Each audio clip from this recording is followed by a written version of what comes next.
Hey there, subscribe to my channel, and also press this bell icon so you never miss any new updates, cause whenever we upload new video you will get a notification on your phone. The test is in 4 parts, Part 1, Part 2, Part 3, and Part 4. Now look at Part 1. Part 1. You will hear a man called Ken talking on the phone to a friend called Liz about holiday accommodation. First, you have some time to look at questions 1 to 6.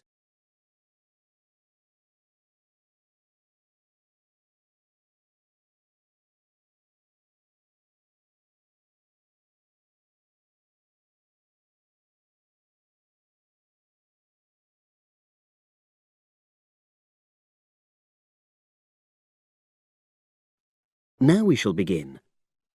You should answer the questions as you listen, because you will not hear the recording a second time. Listen carefully and answer questions 1 to 6.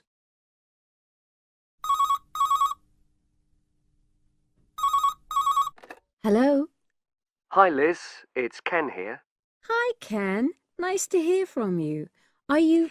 This is just a quick call, but Mary and I have just been talking about our summer holiday. We haven't booked a place yet, and we've left it a bit late. We were just wondering if you know of any holiday rentals in your area. It's so nice there. Well, yes. I can think of 2 or 3 places that are very nice. What dates have you got in mind? The 10th of July to the 22nd of July. Oh, yes. That is quite soon, isn't it? Well, there's a place near here called Moonfleet. Is that MOONFLEET? That's right. It's quite a rural location, and it's next to the owner's house, but it's got fields all around it, so it's very pretty. Sounds okay. Can you tell me a bit more about it? Well, it's an annex to the owner's house, and it's an apartment with 2 bedrooms and an open-plan living area. Well, I like the sound of it. Is there anything we might not like about it? Well, it's quite a distance from the nearest shops, that's all. Okay. And... well, I'll tell Mary, but I don't think she'd mind that. Do you know how you book it? You have to book on the internet. There's a web address. It's www.summerhouses. One word? Yes, then .com. You'll be able to look at a photograph on that. Okay. And what about the others? Where are they? The second one I'm thinking of is called Kingfisher, and that's even more rural. It's a really beautiful location, in fact. It's by the river, and it's got nice views. It overlooks woodland on the other side. Is that an apartment? No, it's a 3-bedroomed house, and that's got a dining room as well as a separate living room and a kitchen. But I expect it's more expensive. You'll have to check the prices. It's probably a bit bigger than we need, but our nephew might be joining us. We're not sure yet. How do you book Kingfisher? You have to phone the owner directly. Shall I give you the number? I've got it here in my phone book. It's 01752 669 218. Right. Before you hear the rest of the conversation, you have some time to look at questions 7 to 10.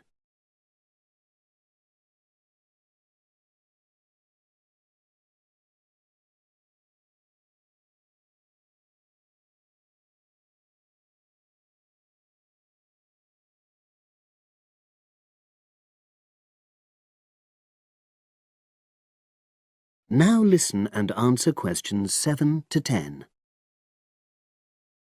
And you mentioned a third place? Yes, there's a house that my sister stayed in last year. It's called Sunnybanks. Nice name. And the location of that one is rather different. It's in the centre of a village, but it's a very small and quaint place. Did your sister like it? Oh, yes. It's by the sea, so her children really loved it. What's the accommodation like? I'm not sure about the number of rooms, because I haven't been in it myself, but I think she said it's quite spacious, and I know it's got its own garden.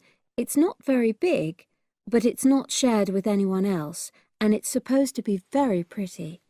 Any snags? Problems? The only other thing I can think of is that there's nowhere for parking. The streets are too narrow, so you have to leave your car somewhere else and then walk to the house. It's only about 10 minutes away, but... OK. Well, I don't think it matters personally. How do you book it? There's an agent you have to contact. I don't know his details, but I can ask my sister and let you know tomorrow. Thanks, Liz. That'd be great. I'll talk to Mary and see what she says. Thanks for your help. That's okay, Ken. I'll speak to you again tomorrow. I hope you find what you're looking for. That is the end of part 1. You now have half a minute to check your answers.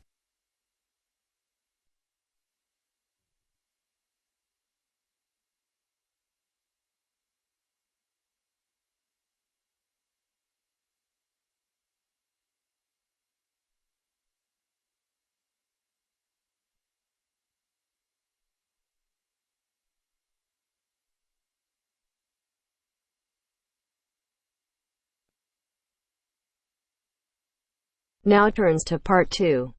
Part 2. Zoe goes to talk to her academic advisor. First, look at questions 11 to 14.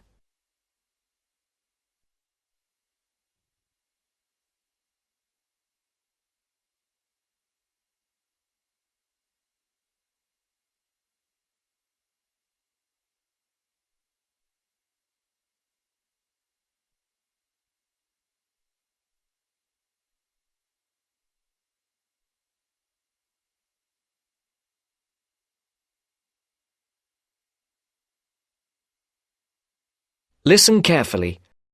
How are you getting on, Zoe? Feeling at home yet? Well, more or less. There are still some things I need to buy, and I haven't found my way to all the facilities yet, but I really love the campus, and I've already made a few friends. Fantastic. Now let's see what we can do to get your studies off to the right start too. You're on the foundation course, so you can take up to 8 modules. What we advise is that you take 4 modules in the first semester and, assuming everything goes well, 4 in the second. Have you decided which you want to take in this semester? I haven't made my mind up yet. I can't decide whether to take Principles of Marketing or Introduction to International Trade. Well, that depends on your career goal. You're planning to work in the biotechnology sector, aren't you? Well, that's my present thinking, but I guess I might change my mind. Right, well, marketing is a broad general subject that you will find really useful in a number of careers. International trade, on the other hand, is more specific. That's fine if you're sure it's the sort of work you want to do. A lot of students start off thinking about that option because it seems glamorous, but marketing can also be an exciting career, and there's a wide choice of jobs. Maybe you ought to wait until your career ideas are a bit more definite before you go down that road. Yes, I see. I could take International Trade next year, couldn't I? Sure. You could do international finance as well. So, in your first semester, you've got Principles of Marketing, Introduction to Economics, Banking and Finance, and let's see, Principles of Financial Accounting. How do you feel about that as a package? It's okay, I think. Before the broadcast continues, look at questions 15 to 20.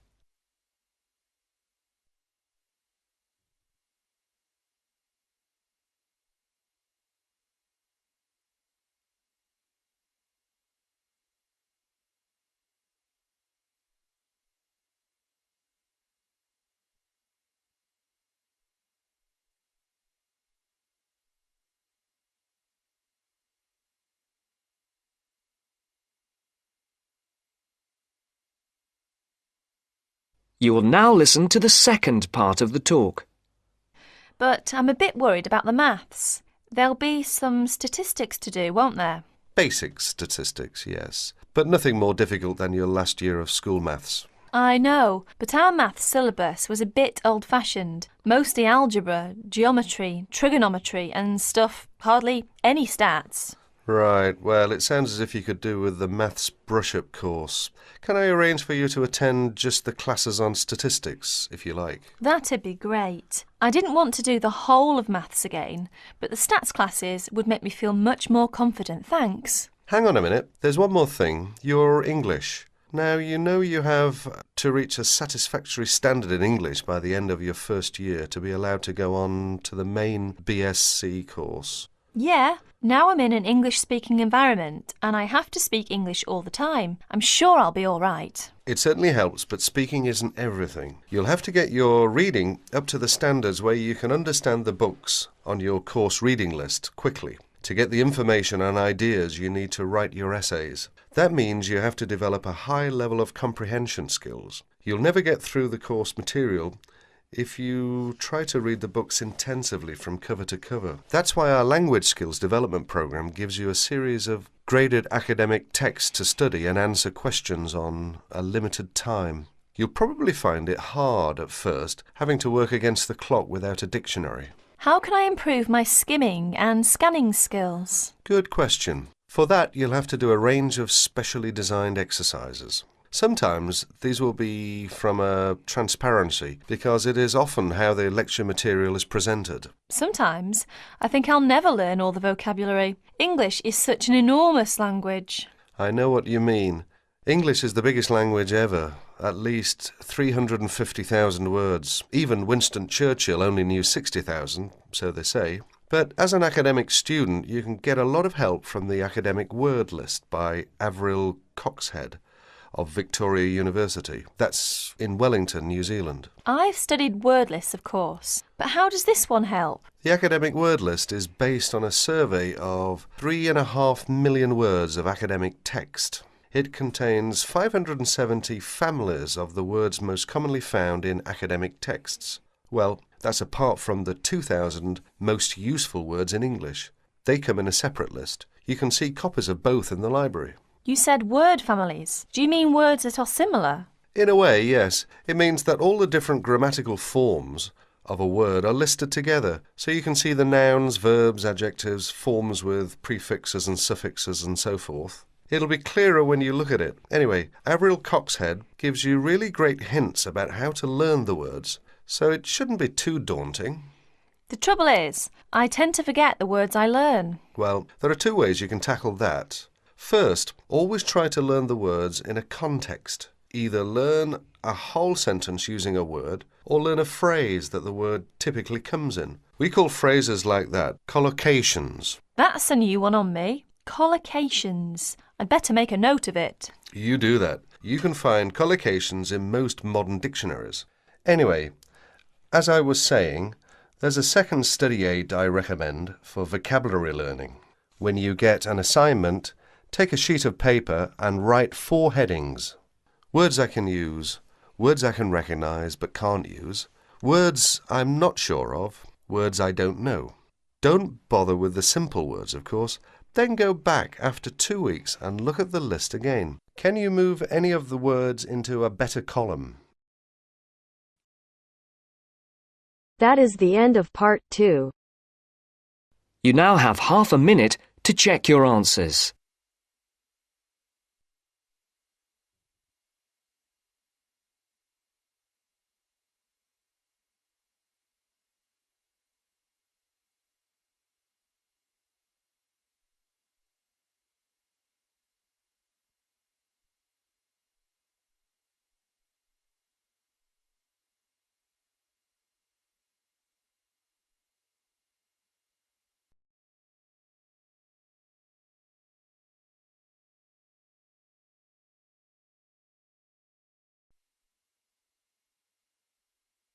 Now turns to part 3. Part 3. The next important development in how history is recorded came with print. First, you have some time to look at questions 21 to 25.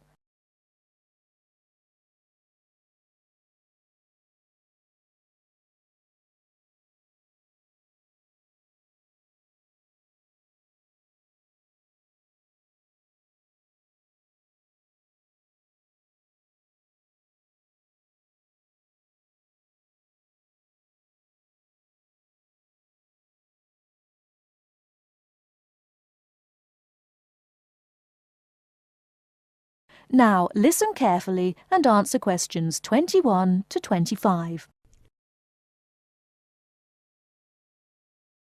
The next important development in how history is recorded came with print. In the 8th century, the Chinese invented paper and woodblock printing. Remember that up to this time, very few people could read and write, and so only a very small number of people could understand written history. Suddenly, many books appeared, and many more people learnt to read. In the 14th century, the first printing press was invented in Germany. This reduced how long it took to produce books. The new printing technique quickly spread to other parts of the world. More books appeared, and even more people learnt to read. The first printed newspaper appeared in 1605, and the first daily newspaper in 1702. Now, people could read news stories soon after the event happened, and every event was recorded and stored. The problem with newspaper history is that newspaper reporters could tell the stories they wanted to tell, and not necessarily the truth. Photography was the next important development. We generally agree that photography was born in 1839. Some of the earliest photographs that the public saw were images of the American Civil War. Before you hear the rest of the talk, you have some time to look at questions 26 to 30.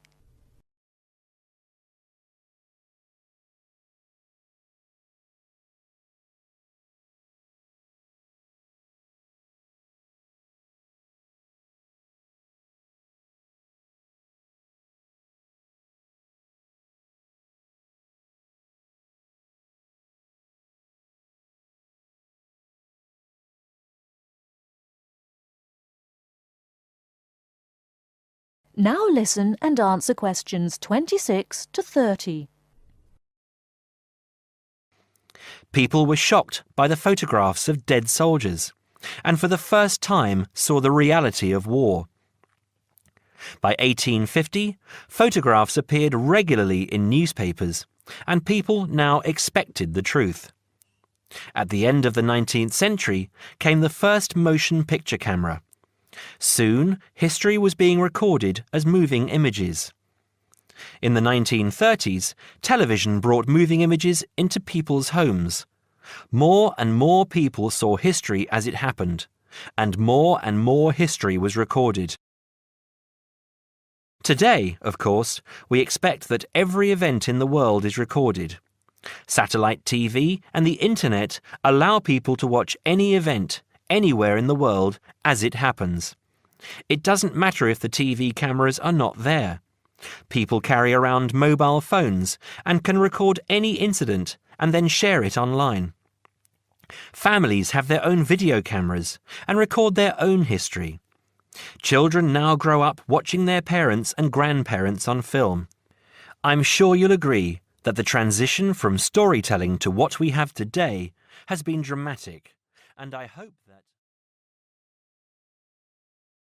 That is the end of part 3. You now have half a minute to check your answers.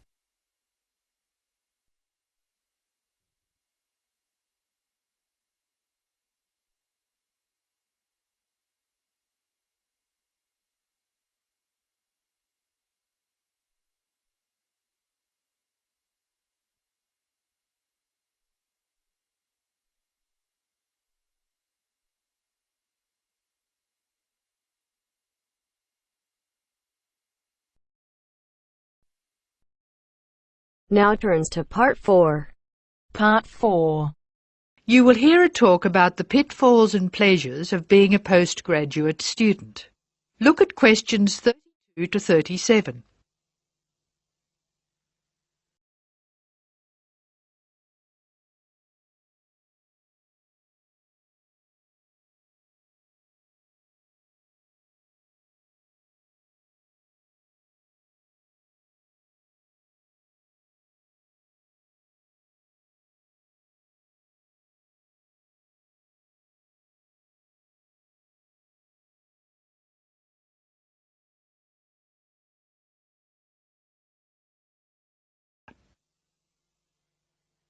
Postgraduates are about as easy to define as catching steam in a bucket.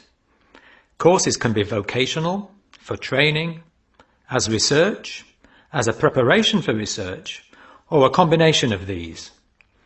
Also, you can choose between full-time and part-time. Increasingly, the approach to postgraduate study is becoming modular. The vast majority of postgraduates are doing short, taught courses, many of which provide specific vocational training. Indeed, there has been a 400% increase in postgraduate numbers in Britain over the past 20 years. Current figures stand at just under 400,000. People undertake postgraduate study for many reasons. These may be academic, intellectual challenge, development of knowledge; vocational, training for a specific career goal; or only vague, drifting into further study. It is essential that you determine the reasons you want to become a postgraduate. If you have clear goals and reasons for studying, this will enhance your learning experience and help you to remain focused and motivated throughout your course. Where you study should be based on much more than the course you want to do. For some courses, you're likely to be there for several years, and it is important that you are happy living there.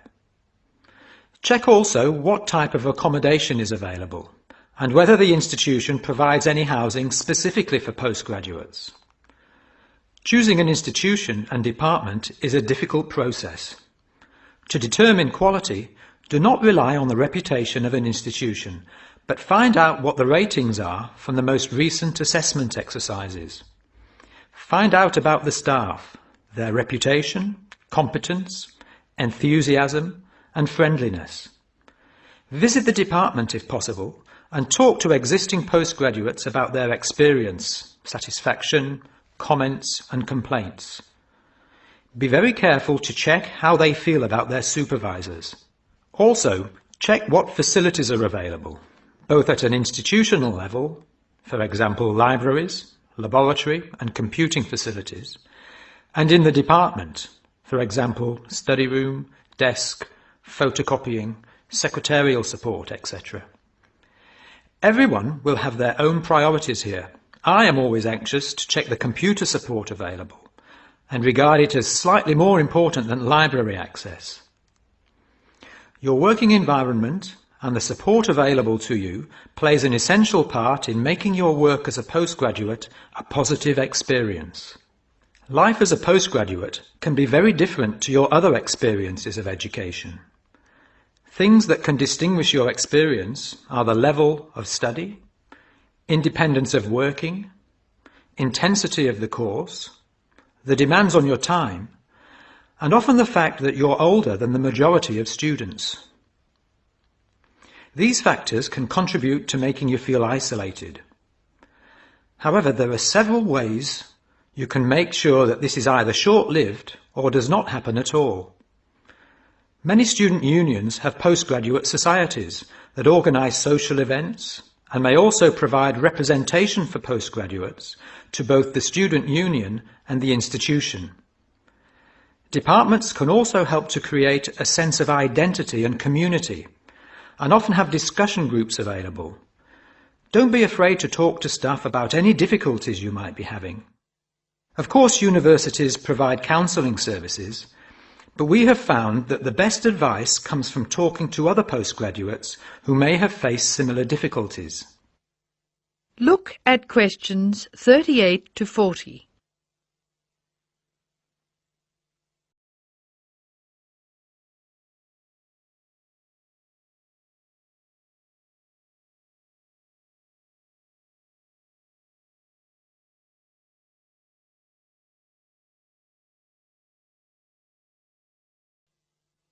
Financial planning is essential, since the government excludes postgraduates from student loans, and it can be difficult to maintain your student status with banks. This has implications for free banking and overdraft facilities. Do not underestimate your living costs, including food, accommodation and travel. And be careful not to budget for everything except a social life. Funding a course is one of the most challenging things people face when considering postgraduate study. Most postgraduate students finance themselves. They pay often very large fees to the institution and receive no maintenance income to support their study. Make sure you know exactly what your costs will be. Institutions often hide extra fees, like laboratory costs, behind the headline fee rate advertised.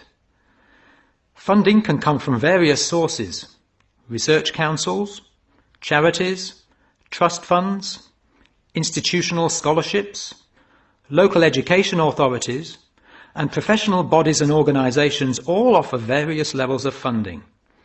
As I said before, the government excludes postgraduates from student loans, so it is essential you look to other sources. Career development loans are available from high street banks. The best advice on funding is to be proactive, persistent and patient. The postgraduate community in Britain is multinational, has a wide range of experience of life and work, and an exciting mix of goals, both career and academic. Being a postgraduate student should be a productive and fulfilling thing to do, and you will become part of a diverse and motivated social group. That is the end of part 4. You now have half a minute to check your answers.